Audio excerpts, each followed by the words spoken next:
All right, so welcome to part two of the human rights lecture about the war in Donbas. So I'd like to get into the nitty gritty of what's actually the human rights situation in the region. So the rebels have committed numerous human rights abuses in the territories that they control. The Ukraine Helsinki Human Rights Alliance reports that um,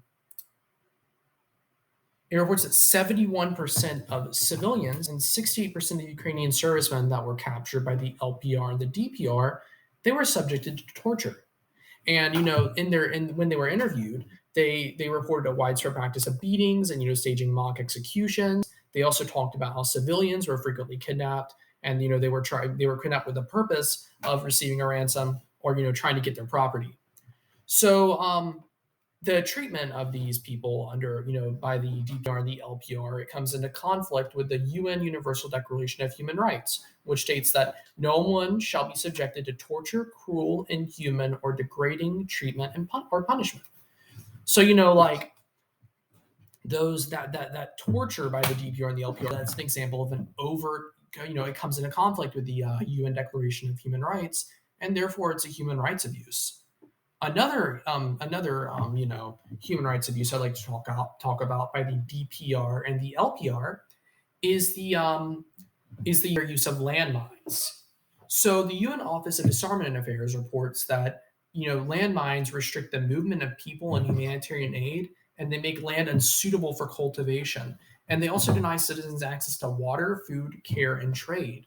And so like these so the use of land so the use of landmines, so that means that they fall into conflict with the with article 20 with they fall into conflict with article 25 of the UN Declaration of human rights, and article 13 of the UN Declaration of Human Rights. And article 13 states that everyone has the right to freedom of movement and residence within the borders of each state. So, with the use of landmines, and how the UN Office of Disarmament Affairs reports that they, restrict the movement of people, right? That kind of comes into conflict with Article 13 because it says everyone has the right, freedom of movement, right? So when you can't move, you can't really move around because you're scared that you're gonna accidentally walk upon a landmine. Your human rights are being violated. Your human rights are coming or being not recognized.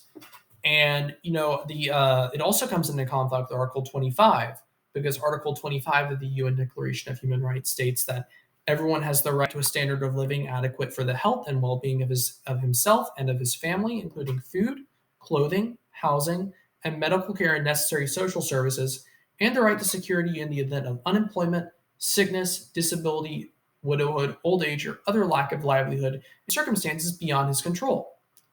So, um, you know, this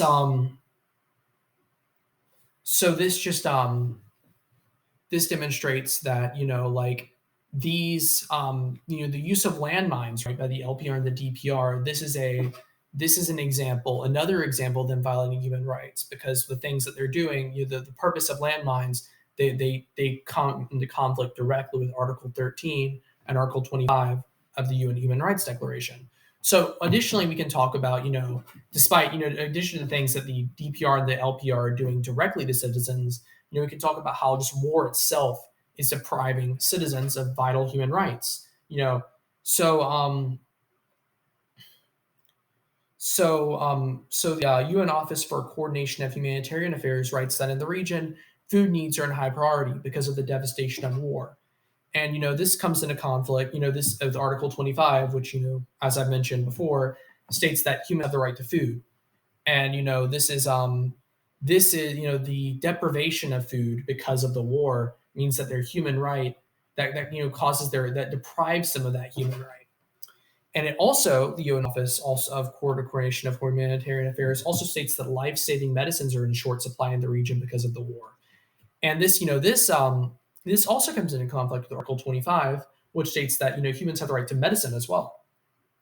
And the final thing is that it also states that it also states that water supply systems are damaged, and this restricts civilian access to water, which and that kind of falls under the food category. They're both forms of nourishment, and the deprivation of that nourishment is conflicts with Article 25. And I forgot so the actual last thing is that the increasing and also the UN Office for the Coordination of Humanitarian Affairs reports that the increasing violence hinders access to education in the region, and this comes into conflict with Article 26 of the UN Human Rights Declaration, which states that everyone has the right to an education. So, this isn't explicitly the DPR or the LPR's fault. I mean, they did, invade. I mean, they did, start the separatist movement, but, they're not actively trying to deprive people of water and food because, they need that water and food as well. It's more so war itself that is depriving people of those human rights. So, that's a big issue that these people don't have access to these human rights in the region. So I wanted to show you a direct example of the violation of human rights. I know this might be a little bit shocking, but this shows a civilian who was, he was captured by the Luhansk People's Republic, and he's been tortured. He shows signs of torture, as you can see, the beating that he's endured, most likely. This is an example of So this is, how my question for you is, how should we hold people accountable for doing such things? This is obviously, he was subject to horrible torture. So, what should we do? What should the world, what should the United States, what is the proper response to such examples of torture in the 21st century? And so I'd like to comment a little bit on the current situation. So, as the war rages on, Russia's been moving troops to the Ukrainian border, and a top Russian official has warned that Russia might intervene to defend Russian citizens. So, there's a direct threat and a direct risk of war. And if war happens, the humanitarian crisis in Donbas could grow into, even wider as, the effects of, the deprivation of food and the deprivation of vital supplies that come with war, spread across Ukraine. This could be a bad situation for humanitarian organizations across the world. The total amount of Russian military personnel, this is very recent numbers, December 6th, it numbers about 89,000, so a lot of people. But this year has brought some positive news for the human rights situation in Donbass. A UN caravan in April, earlier this year, carried 23 tons of urgently needed aid supplies across the border.